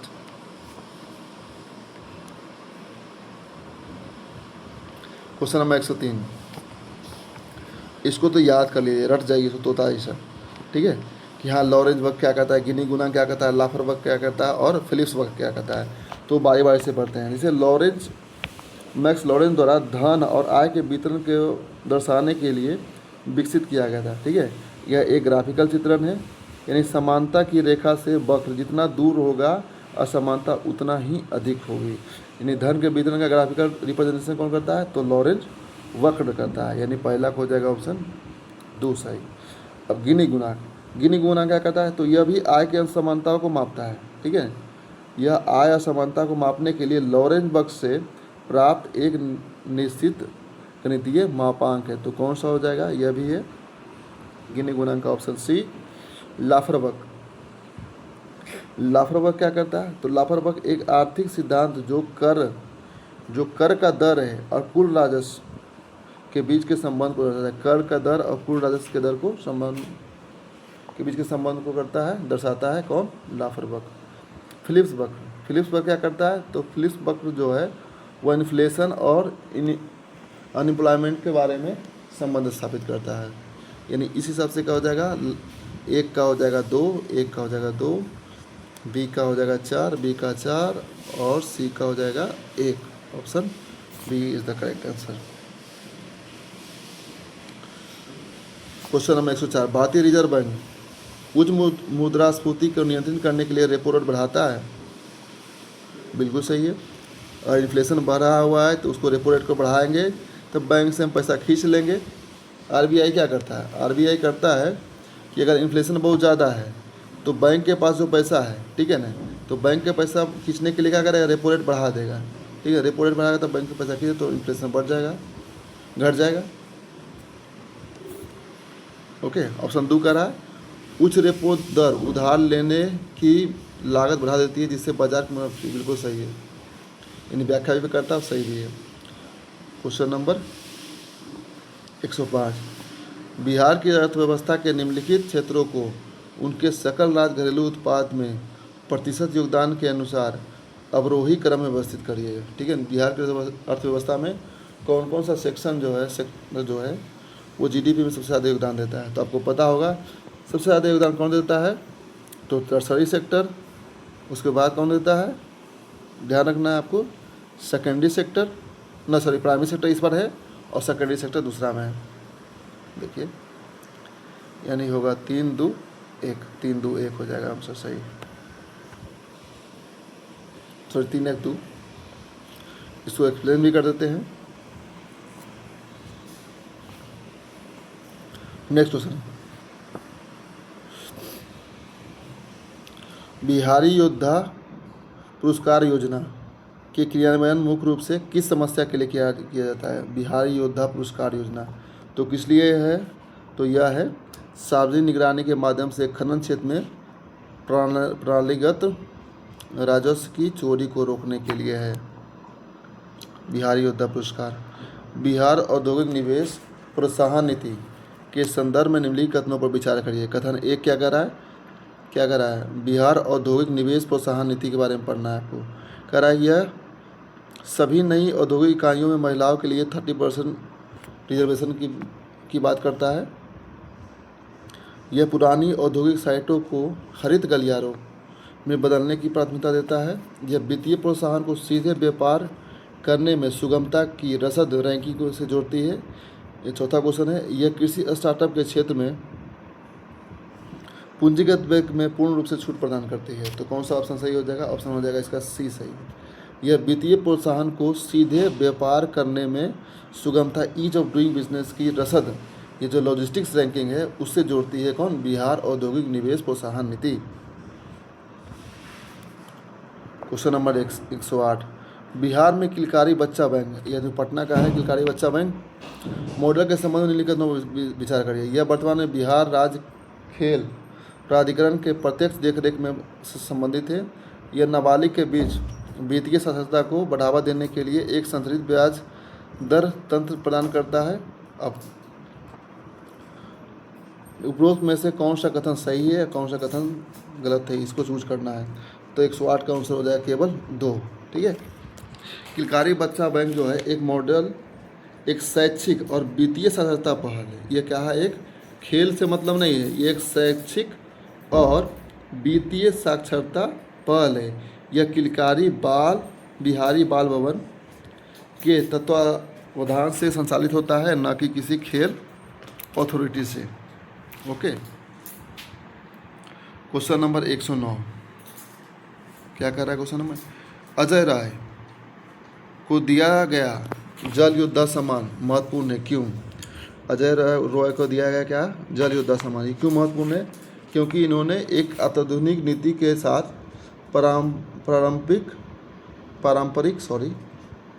पारंपरिक जल संचयन के ज्ञान के एकीकरण को मान्यता देता है।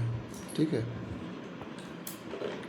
क्वेश्चन नंबर 110 क्या कर रहा है, मिलान करने के लिए क्या रहा है, ऑपरेशन शुद्धि, डिजिटल सेवा दीदियाँ, जन स्वाद यात्रा, बक्सर ए चंपारण, SEZ।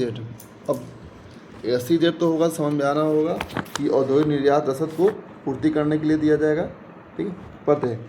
ऑपरेशन शुद्धि जो है राज्यों की सीमाओं पर सक्रिय संगठित अपराध या सिंडिकेट या अवैध शराब माफियों पर नकेल कसने के लिए एक खुफिया कार्रवाई है। तो कौन हो जाएगा इसमें, ए का हो जाएगा 2 सही।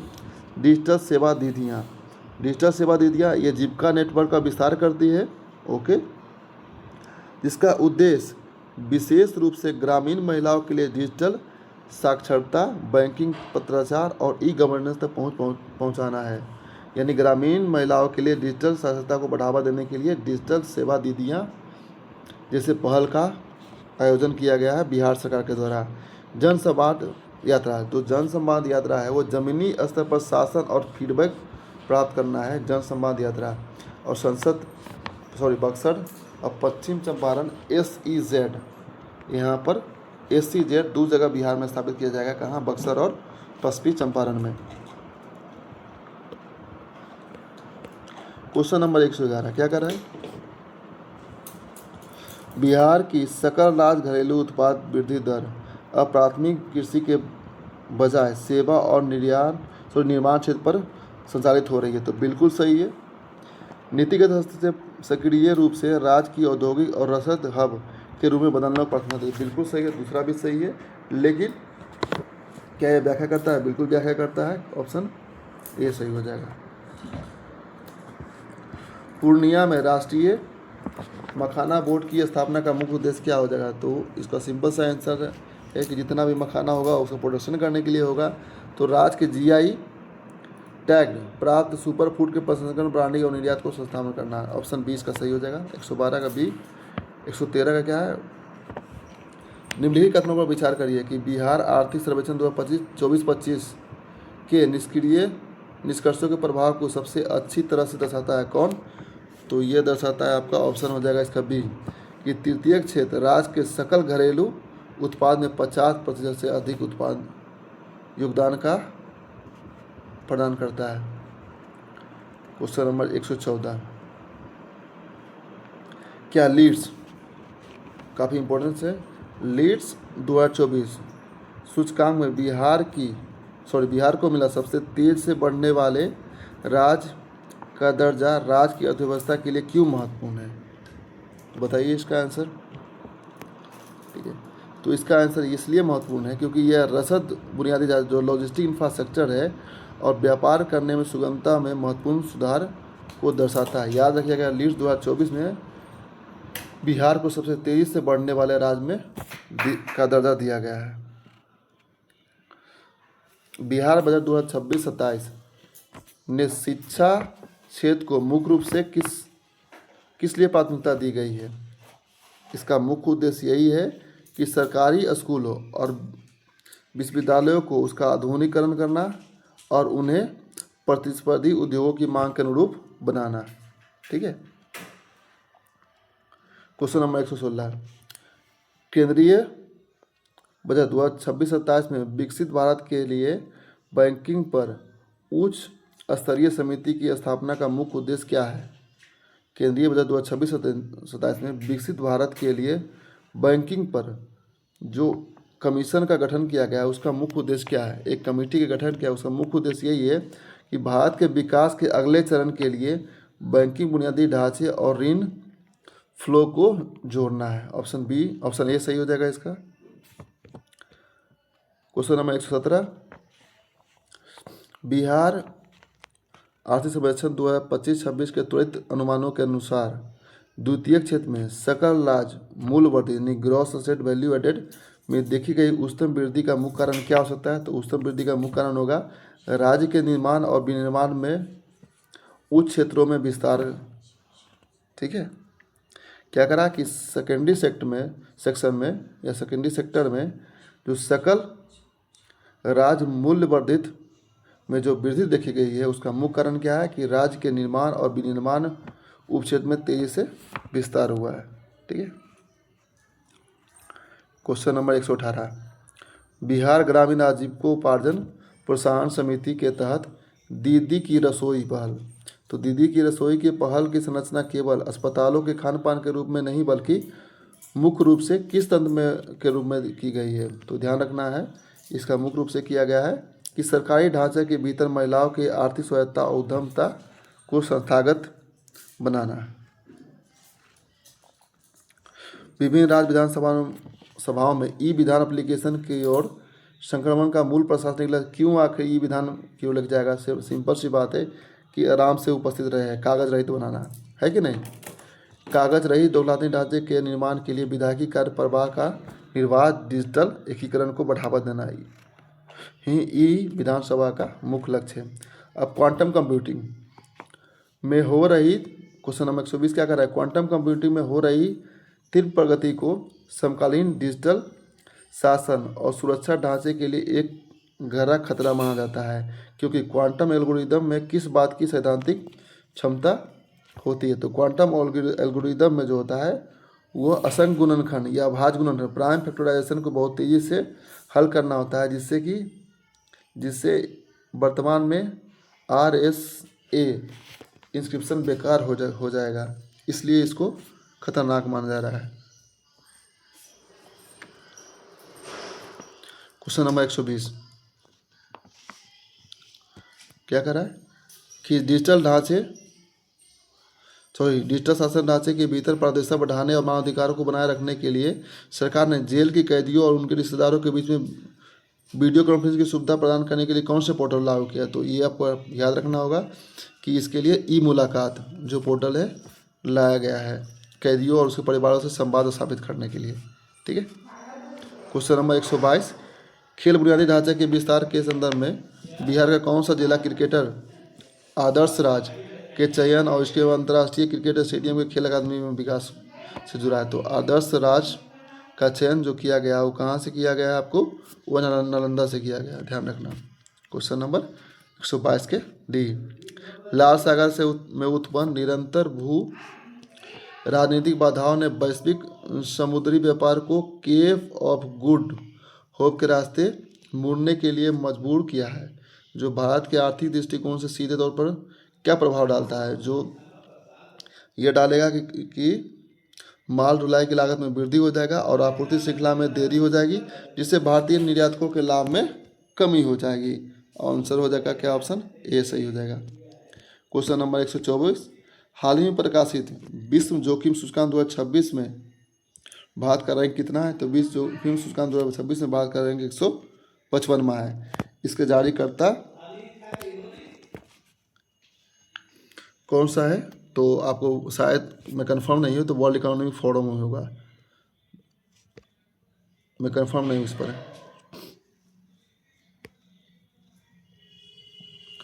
पूर्वी भारतीय कला के स्वर्ण युग पर हाल ही में एक ऐतिहासिक अध्ययन के लिए किस प्राचीन राजवंश के संरक्षण में विकसित कलात्मक नवाचारों और व्यापारिक नेटवर्कों पर भारी जोर दिया गया है। तो बताइए कि पूर्वी भारतीय कला के स्वर्ण युग, सॉरी पूर्वी लिखा हुआ है, पूर्व भारतीय कला होगा आई थिंक, तो ये हो जाएगा आपका, नहीं सही लिखा है, पूर्वी भारतीय कला ही है, यह पाल राजवंश का आंसर हो जाएगा, पाल राजवंश का। क्वेश्चन नंबर 126 क्या कर रहा है, विश्व स्तर पर मान्यता प्राप्त सामाजिक सुधार बिंदुश्री पाठक, जिनके मॉडल ने बिहार और भारत में स्वच्छता पर गहरा प्रभाव डाला था, ने मुख्य रूप से किस माध्यम से सार्वजनिक स्वास्थ्य में क्रांति लाई थी। तो किस माध्यम से लाई थी ये, तो इन्होंने क्या किया था, जनरली मुझे याद है कि टॉयलेट के बारे में इन्होंने बताया था। तो किफ़ायती 2 गड्ढे वाली पारिस्थितिकी शौचालय प्रणाली को डिजाइन और उसको विकसित किया था। 126 का हो जाएगा आंसर बी सही। 127 का भारतीय सेना और नागरिक एजेंसियों के बीच परिचालन समन्वय बढ़ाने के लिए हाल ही में साझा शक्ति यानी सैन्य नागरिक संचालन अभ्यास कहाँ किया गया था। यानी साझा शक्ति किसके बीच में, भारत और भारतीय सेना और नागरिक एजेंसियों के बीच में हुआ था। तो ये हुआ था आपका महाराष्ट्र में। ठीक है, महाराष्ट्र के कहाँ, पुणे में, याद रखना।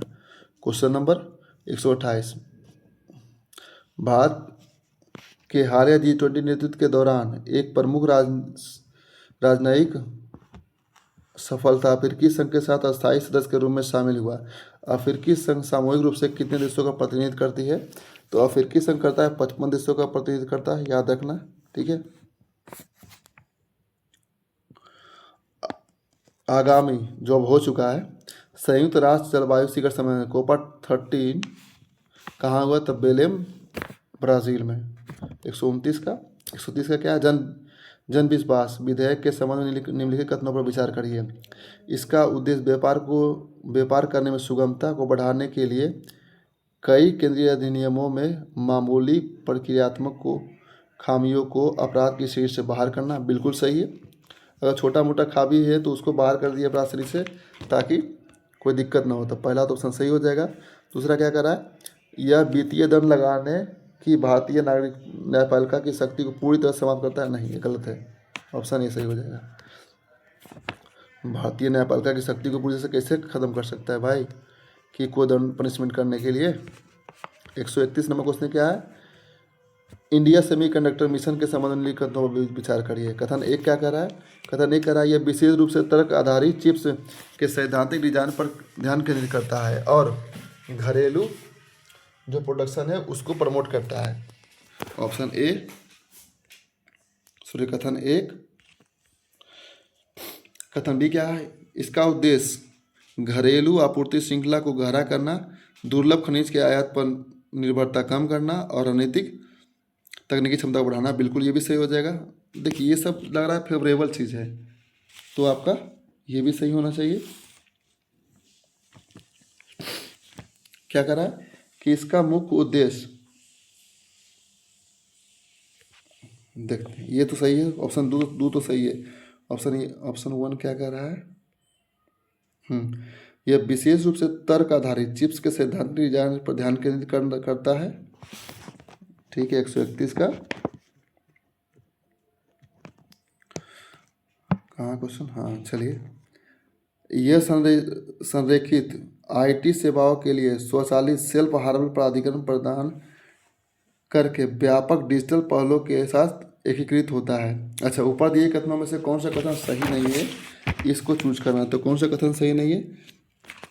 तो कथन एक गलत है। कथन एक गलत क्यों है? कह रहा देखिए कि जो इंडिया सेमीकंडक्टर मिशन का विनिर्माण है उसको प्रतिबंधित नहीं करता है, जबकि यहाँ क्या कर रहा है? प्रतिबंधित करता है। ठीक है, वास्तव में इसका प्राथमिक आर्थिक लक्ष्य सैद्धांतिक डिजाइन के साथ साथ भारत में घरेलू वाणिज्यिक विनिर्माण और डिस्प्ले निर्माण इकाइयों को भारी अनुदान देकर स्थापित करना है। ठीक है, तो आंसर इसका क्या हो जाएगा? एक और तीन, मतलब कथन एक और कथन तीन दोनों क्या है? गलत है। बाकी कथन दो सही है। ऑप्शन सी सही है। क्वेश्चन नंबर 132, बिहार आर्थिक सर्वेक्षण 2025 के निष्कर्षों के संबंध में निम्नलिखित कथनों पर विचार करें। क्या करें? आर्थिक सर्वेक्षण 2025 की वर्तमान कीमतों पर बिहार की सकल घरेलू उत्पाद विकास दर 13.1% रही है, जो इसे भारत के सबसे तेज़ी से बढ़ती राज्य नहीं, सबसे तेज़ी तो बढ़ता राज्य नहीं है। सबसे तेज़ी में कौन है? एक तमिलनाडु है, याद रखना होगा। पहला नंबर, दूसरा नंबर पर बिहार है। ठीक है, पिछले 5 वर्षों में राज्य के सकल राज्य मूल्य वर्धित में प्राथमिक क्षेत्रों के योगदान में निरंतर और आनुपातिक वृद्धि देखी गई है। ये भी कथन गलत है। निरंतर तो वृद्धि नहीं रहेगा, पिछले 5 साल में रहेगा। तो ये कोविड काल में अलग रहा है सीन। कोविड में काफ़ी ज़्यादा प्राइमरी सेक्टर में प्रोडक्शन था, लेकिन बाद में कम गया, तो पहला दूसरा भी गलत हो जाएगा। पटना, बेगूसराय, मुंगेर में राज्य में प्रति व्यक्ति सकल जिला उत्पाद दर सही है। ऑप्शन 3 सही है केवल। ओके, 133 में क्या है? क्वेश्चन क्या कर रहा है? क्वेश्चन कह रहा है कि भारत मध्य पूर्व यूरोप आर्थिक गलियारे के संबंध में निम्नलिखित कथनों पर विचार करें। यह सभी समुद्री मार्गों को छोड़ करके मुंबई से पेरिस तक एक निरंतर और निर्बाध स्थलीय रेलवे लाइन के निर्माण नहीं, समुद्री मार्ग का इस्तेमाल तो करेगा ही करेगा। तो पहला, चूँकि जो आईमेक है वो आईमेक मुख्य सबसे ये जो एरिया है, मान लीजिए भारत है, यहाँ से इसको जोड़ता है, मुंबई से लेकर जाएगा, तो समुद्री मार्ग का पहले इस्तेमाल करेगा। ठीक है, तो पहला ऑप्शन गलत है। इसे भू रणनीतिक रूप से चीन के बेल्ट एंड रोड इनिशिएटिव के रणनीतिक विकल्प के रूप में व्यापक रूप से देखा जा सकता है। बिल्कुल सही है। ये इंडिया और यूरोप के बीच में जो हुआ था। तीसरा क्या है? इस गलियारे को व्यापक रूप से डिजाइन किया गया। बिल्कुल सही है। ऑप्शन 2 और 3 के सही है। ऑप्शन 1 गलत है। इसमें स्थल नहीं, स्थल के अलावा जल भी शामिल है, जलमार्ग भी शामिल है। क्वेश्चन नंबर 134 का क्या कह रहा है? भारत में विकसित हो रहे साइबर कानूनों और डिजिटल व्यक्तिगत डेटा अधिनियम के संबंध में निम्नलिखित कथनों पर विचार करें। यह कानून स्पष्ट रूप से डेटा स्वामियों को यह अधिकार देता है कि वह मूल रूप से उस मूल उद्देश्य पूरा करने के बाद वे संस्था का डेटा बेस से अपने व्यक्तिगत डेटा को मिलाने की मांग कर सकता है। हाँ, ऐसा कर सकता है। बिल्कुल सही है। यह राष्ट्रीय सुरक्षा के नाम पर केंद्र सरकार को अधिनियम के सभी प्रावधानों को पूरी तरह से नहीं, यह पूरी तरह से छूट नहीं देता है। समीक्षा, अनुमति समीक्षा नहीं है, ऐसा नहीं है। ठीक है ना? तो ऑप्शन केवल 1 सही है। भारत के खेल प्रशासन और ज़मीनी स्तर के विकास के संबंध में निम्नलिखित कदमों पर विचार करें। क्या करा है? लक्षित ओलंपिक पोडियम योजना विशेष रूप से केवल उन एथलीटों को वित्तीय और प्रशिक्षण सहायता प्रदान करती है जिन्होंने पहले ही ओलंपिक पदक जीता है। अच्छा, ऐसा नहीं होगा कि जब लक्षित करेगा तो ऐसा तो नहीं होना चाहिए। टारगेटेड मतलब होता है कि ऐसे जो उभरता हुआ है उसको भी लेकर के आना है, ठीक है ना, और आगामी ओलंपिक चक्रों में पदक जीतने के लिए उच्च क्षमता को विकसित करना है। तो खेलो इंडिया पहल राज्य द्वारा वित्त पोषित अकादमियों में सभी पारंपरिक ओलंपिक खेलों को स्वदेशी भारतीय खेलों में बदलना अनिवार्य करती है। नहीं, ऐसा नहीं है। खेलो इंडिया पहल ज़मीनी स्तर पर खेलों के विकास को बढ़ावा देती है, लेकिन यह पारंपरिक ओलंपिक खेलों को पूरी तरह से हटाने का आदेश बिल्कुल नहीं दे सकती है। ठीक है, तो ना तो एक सही है और ना ही दो सही है, इसलिए आंसर हो जाएगा इसका डी सही हो जाएगा आंसर। क्वेश्चन नंबर 136 क्या कह रहा है? अक्सर चर्चा में रहने वाले वैश्विक स्थानों को उनके मुख्य भूमि या भू राजनीतिक महत्व के साथ सुमेलित कीजिए। अब ये कुछ स्थान दिया गया है जो न्यूज़ में करंट में चलता आया है, उसके बारे में आपको बताना है कि कौन सा कथन सही है, कौन सा कथन गलत है। तो चयन करिए। पहला क्या है? रफ़ा। रफ़ा तो पता है आपको, गाज़ा पट्टी पर है, तो गाज़ा पट्टी कहाँ हो जाएगा इसका आंसर? और मिस्र के बीच में है, कहाँ है? बाद ऑप्शन सी पूर्वी चीन सागर, नहीं ये भी नहीं है। क्या करा? हाँ, मध्यपुर में एक महत्वपूर्ण सीमा बिंदु है और ये मानवीय मिशन और सैनिक संरक्षण। रफ़ा का नाम दिया है लेकिन जगह का नाम नहीं दिया कि कहाँ। तो मध्यपुर में याद रखना है कि गाज़ा और मिस्र के बीच का जगह है ये रफ़ा, जो काफ़ी चर्चा में रहा था। एस्कीबो कहाँ है? तो एस्कीबो जो है गयाना है। गयाना का एक विशाल और संसाधन संपर्क सीमावर्ती क्षेत्र है जो वर्तमान में पड़ोसी देश वेनेजुएला द्वारा किया जा रहा है एक क्षेत्रीय अधिग्रहण के दावों का सामना कर रहा है। ठीक है, तो एस्कीमो का है तो दक्षिण अमेरिका में हो जाएगा यहाँ पर। दो, सेनकाकू तो पता ही है आपको है, यह आपको पूर्वी चीन में होता है जो जापान और चीन चाइना के बीच में अभी विवाद का विषय बना हुआ है, यानी ये हो जाएगा सेनकाकू होगा ऑप्शन 4। और चागोस तो बच गया, कौन सा? ये गहन संप्रभुता विवादों के अधीन एक रणनीतिक द्वीप समूह है और हाल ही में यूनाइटेड किंगडम द्वारा मॉरिशस को दिया जाने वाला राजनीतिक अधिकार कौन है? द्वीप है चागोस द्वीप। तो ये न्यूज़ में रहा था, है ना। क्वेश्चन बहुत अच्छा पूछा है भाई, काफ़ी लेथार्जिक पूछा है क्वेश्चन। बिहार के सकल राज्य मूल्यवर्धित में तृतीयक क्षेत्र का योगदान लगभग 55% होने के बावजूद जन आजीविका के मामले में अर्थव्यवस्था में सबसे, हाँ बिल्कुल 137 का क्या हो जाएगा आंसर? एक सही है। जीडीपी में तो योगदान टर्शरी सेक्टर का है लेकिन उतना इसमें लोग को रोजगार नहीं मिला हुआ है, जीवन यापन उससे नहीं हो रहा है। ठीक है, पहला ऑप्शन सही है। दूसरा कर रहा है प्राथमिक क्षेत्र आर्थिक उत्पादन में मात्र 20% ही योगदान देता है, जबकि इसके बावजूद भी लगभग 50% से भी अधिक जनसंख्या जो है कार्बल है वो प्राइमरी सेक्टर में ही लगे हुए हैं, तो ये भी सही है। हालांकि इसका ऑप्शन बी होना चाहिए लेकिन इस सेट में दिया है ए, क्योंकि इससे दोनों को कोई मतलब तो नहीं है, दोनों सही है लेकिन एक दूसरे की थोड़ा ना व्याख्या कर रहा है कि आखिर क्यों लगा हुआ है।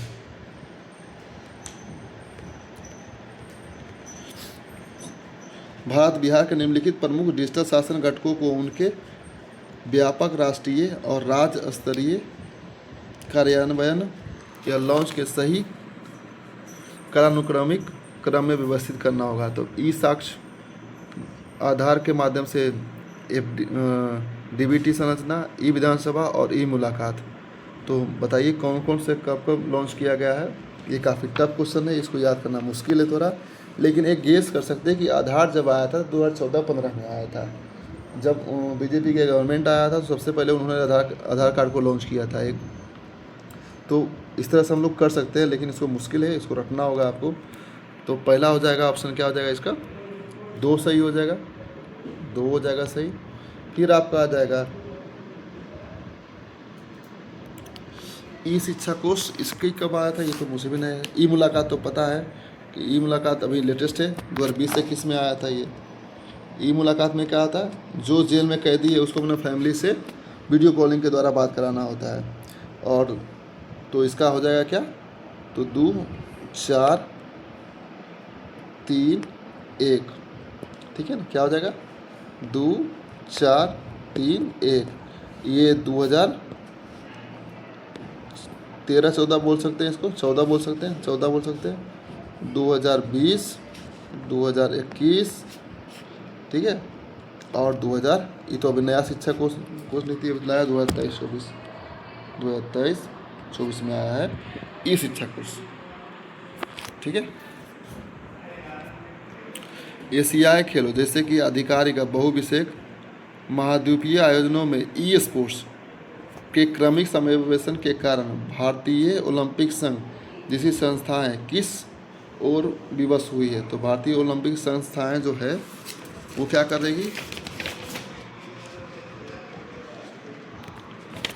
तो पूरी तरह से डिजिटल ई स्पोर्ट्स का मतलब ही क्या हुआ कि पूरी तरह से डिजिटल प्रतिस्पर्धा खेलों को एक औपचारिक खेल अनुशासन के रूप में मान्यता देना, जो कि मुख्य धारा में के वित्त पोषण और राज सम्मान के पात्र हों, ठीक है। लास्ट क्वेश्चन है क्वेश्चन नंबर 40, कह रहा है मालदीव के साथ हालिया घटनाक्रमों के संदर्भ में